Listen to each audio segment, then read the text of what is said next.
తాడేపల్లి రాజకీయాల్లో విద్యార్థులు యువత తులసి మొక్కల్లో ఎదగాలని జగన్ పిలుపునిచ్చారు.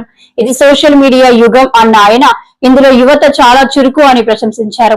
ఈ యుగంలో డ్రైవ్ చేసేది కూడా యువతే అని, వారి చేతుల్లోనే భవిష్యత్తు ఉందని చెప్పారు. యువత ఏం నిర్ణయిస్తే ఆ ప్రభుత్వం వస్తుందని, అది యువతకు ఉన్న బలం అని స్పష్టం చేశారు. ఈరోజు విద్యారంగం చూస్తే మన ప్రభుత్వ హయాంలో ఎలాంటి అడుగులు పడ్డాయి, మన ప్రభుత్వం పోయిన తర్వాత ఈ 18 నెలల కాలంలో ఎలాంటి అడుగులు పడతా ఉన్నాయని చెప్పి ఒకసారి గమనించాల్సిన అవసరం చాలా ఉంది. ఎందుకనంటే ఒకసారి తేడాగాన గమనించినట్లయితే మనము యంగ్స్టర్స్గా మన పాత్ర అన్నది ఎంత క్రిటికల్ అన్నది గుర్తుపెట్టుకుంటాం. కారణం ఏంటంటే మనం మార్చకపోతే ఈ వ్యవస్థ మారదు. మనం మార్చడానికి అడుగులు ముందుకు వేస్తేనే ఈ వ్యవస్థ మారుతుంది. మనం చూసేసి ఉన్నట్టు వదిలేసినామనంటే ఈ వ్యవస్థ ఎప్పటికీ లాగానే ఉంటుంది. మొట్టమొదటిసారిగా అడుగులు పడింది నిజంగా మన టైంలో పడ్డాయని చెప్పి మాత్రం నేను గర్వంగా చెప్పగలుగుతాను. ఎందుకంటే ప్రతి అడుగు కూడా ఫస్ట్ క్లాస్ చదువుతా ఉన్న పిల్లోడి దగ్గర నుంచి కేజీ నుంచి పీజీ దాకా, కేజీ నుంచి ఆ పిల్లాడు గ్రాడ్యుయేషన్ అయ్యేదాకా ఆ పిల్లాడికి ఎలాంటి చదువులు ఉండాలి, ఎలాంటి భావితరంతో తాను పోటీ పడే పరిస్థితి వస్తుంది, ఆ పోటీలో తాను ఎలా నిలబడగలుగుతాడు, ఆ పోటీలో తాను నిలబడమే కాకుండా ఆ పోటీలో తాను విజయం సాధించాలి అని చెప్పి ఆలోచన చేసిన వ్యక్తులము ఒక్క వైఎస్ఆర్సీపీ ప్రభుత్వంలో మన హయాంలో మాత్రమే జరిగింది. మామూలుగా స్టూడెంట్స్ గురించి ఏ నాయకుడు, ఏ రాజకీయ నాయకుడు ఆలోచన చేయడు. ఎందుకంటే వాళ్ళకు ఓటు హక్కు లేదు కదా అనేది ఫస్ట్. కానీ వాళ్ళే రేపొద్దున భవిష్యత్తు అని ఆలోచన చేయగలిగిన వాడు మాత్రమే రాజకీయ నాయకుడు కాదు, లీడర్ అవుతాడు. అలాంటి అడుగులు పడింది వైఎస్ఆర్సీపీ అని నేను గొప్పగా చెప్పగలుగుతా. మొట్టమొదటి అడుగులు ఇంగ్లీష్ మీడియం వైపుల అడుగులు పడ్డాయి. బడులు మార్చాలి, గవర్నమెంట్ బడులలో చదివే పిల్లలు కాంపిటేటివ్గా ఒక ఆస్పిరేషన్గా ఎవరైనా కూడా why should anybody go to Narayana, why should anybody go to Chaitanya, why should anybody go to any private పెద్ద స్కూలు. మన గవర్నమెంట్ స్కూళ్ళు ఎందుకు అలా లేవు? మన గవర్నమెంట్ స్కూళ్ళు ఎందుకు ప్రైవేట్ స్కూళ్ళతో పోటీ పడే పరిస్థితి ఎందుకు లేదు? గవర్నమెంట్ స్కూళ్ళ ప్రైవేట్ స్కూళ్ళతో పోటీ పడే పరిస్థితి వచ్చినప్పుడు, లేదా ప్రైవేట్ స్కూల్సే గవర్నమెంట్ స్కూల్స్తో పోటీ పడే పరిస్థితి తీసుకొచ్చినప్పుడు అప్పుడు పేదవాడి జీవితం బాగుపడుతుంది అన్నది మొట్టమొదటి సీడ్ అక్కడి నుంచి పడింది. ఆ సీడ్లో భాగంగా వేగంగా అడుగులు మార్చాం. మొట్టమొదటిసారిగా ఇంగ్లీష్ మీడియం తీసుకొచ్చాం. Mandatory English medium, compulsory English medium స్కూల్స్గా ఇంగ్లీష్ మీడియం స్కూల్స్ మార్చాం. 3వ తరగతి నుంచే టోఫుల్ను ఒక పీరియడ్గా తీసుకొచ్చినాం. 3వ తరగతి నుంచే సబ్జెక్ట్ టీచర్ కాన్సెప్ట్స్ని తీసుకొచ్చినాం. ప్రతి పిల్లాడి చేతిలోనూ ఆక్స్ఫర్డ్ డిక్షనరీ కూడా బుక్కులతో పాటు ఇచ్చినాం, తెలుగు టు ఇంగ్లీష్ ట్రాన్స్లేషన్కు ఫెసిలిటేట్ చేస్తూ. ప్రతి పిల్లాడికి కూడా 8వ తరగతికి వచ్చేసరికి ట్యాబులు చేతిలో పెట్టి ఆ పిల్లాడిని గొప్పగా ప్రైవేట్ స్కూల్స్తో కన్నా ఇంకా బెటర్ ఎడ్యుకేషన్ ఇచ్చే విధంగా అడుగులు వేయించే కార్యక్రమం చేసాం. ఇంగ్లీష్ మీడియం కాదు, సిబిఎస్ఈ కాదు, ఏకంగా ఐబీని తీసుకొచ్చి మన గవర్నమెంట్ స్కూల్లో మన పిల్లలకు పరిచయం చేసినాం. ఐబీ వాళ్ళు జెనీవా నుంచి వచ్చి మన స్టేట్ గవర్నమెంట్తో పనిచేయడం మొదలుపెట్టారు. 2025 first class, 2026 second class, 2027 third class and so on and so fourth పెట్టుకుంటూ 2035కి వచ్చేసరికి మన పిల్లలు 10th క్లాస్ ఎగ్జామ్ ఐబీలో రాసే విధంగా ఐబీ జెనీవా వచ్చి స్టేట్ గవర్నమెంట్తో పనిచేయడం మొదలుపెట్టింది. ఎందుకు ఇవన్నీ జరిగాయి? కారణం ఏమిటి అని అంటే, ఆ స్థాయి ఎడ్యుకేషన్ కన్నా మన పిల్లలకు కన్నా మనం కన్నా ఇవ్వగలిగితే, మన పోటీ అనేది మన ఆంధ్ర కాదు, మన పోటీ అనేది ప్రపంచం మొత్తము తో మన పిల్లలు పోటీ పడేటప్పుడు ఆ ప్రపంచంతో పోటీ పడే చదువులు మన పిల్లలకు అక్కడి నుంచి స్టార్ట్ అవుతున్నాయా లేదా అన్నది ది మోస్ట్ ఇంపార్టెంట్ ఆస్పెక్ట్ అవుతుంది. అక్కడి నుంచి వ్యవస్థను మార్చుకోవచ్చు.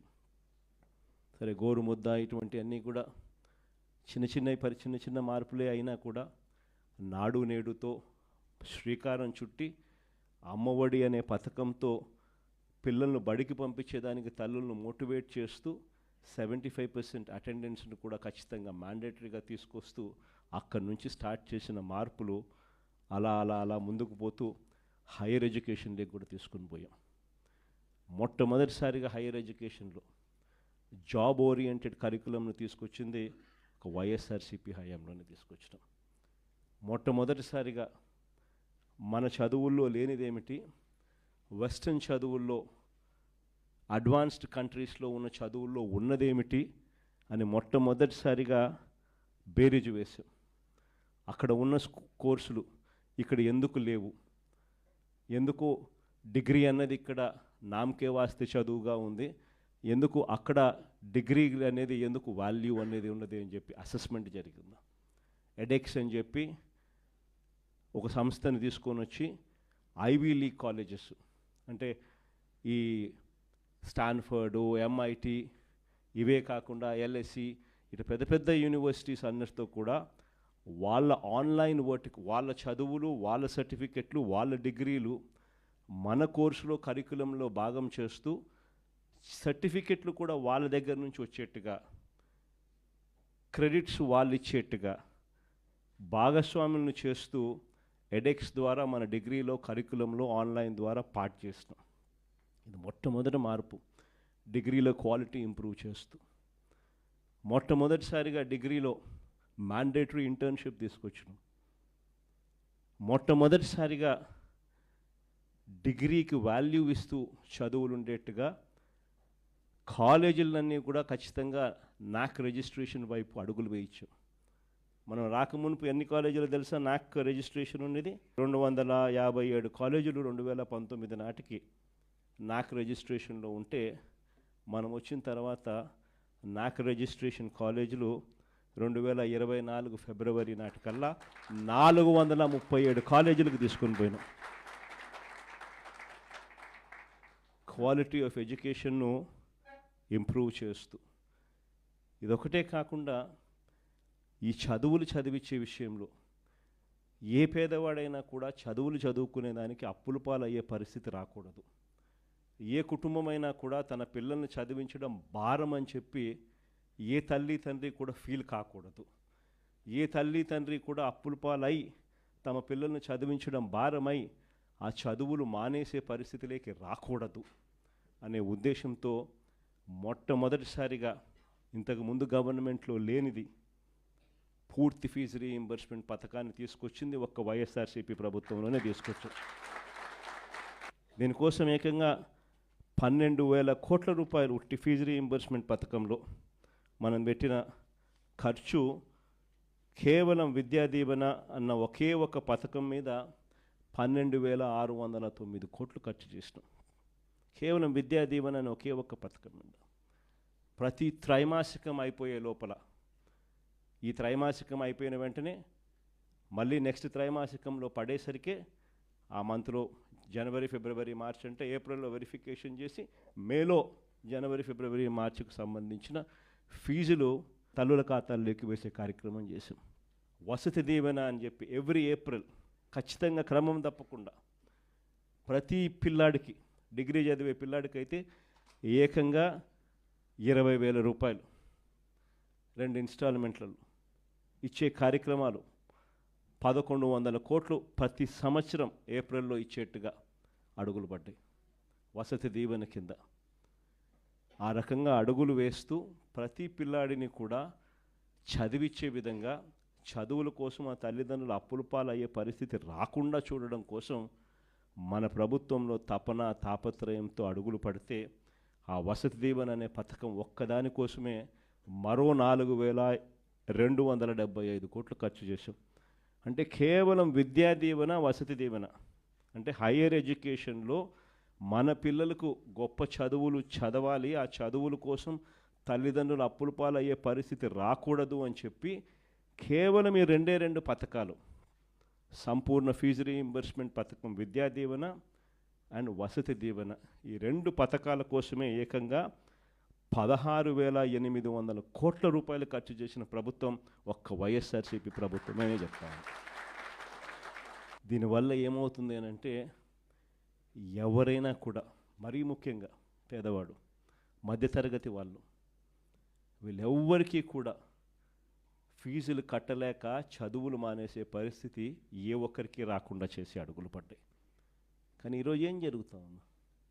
ఇవన్నీ నేను చెప్పినటువన్నీ గతం. ఈ చంద్రబాబు నాయుడు గయాంలో, ఈ 18 నెలల కాలంలో అడుగులేమడ్డాయి. Total reverse. స్కూళ్ళ దగ్గర నుంచి మొదలెడితే నాడు నేడు ఆగిపోయింది, ఇంగ్లీష్ మీడియం ఆగిపోయింది, టోఫుల్ క్లాసులు ఎత్తేసినారు, సబ్జెక్ట్ టీచర్ కాన్సెప్ట్ గాలికి ఎగిరిపోయింది, 8వ తరగతి పిల్లలకు ట్యాబులు ఇచ్చేది మానేసినారు. గోరుముద్ద అన్నది అసలు ఈ పొద్దు క్వాలిటీ లేని తిండిగా తయారైపోయింది. సరే, ఒకవైపున స్కూళ్ళు నాశనం అయిపోయాయి,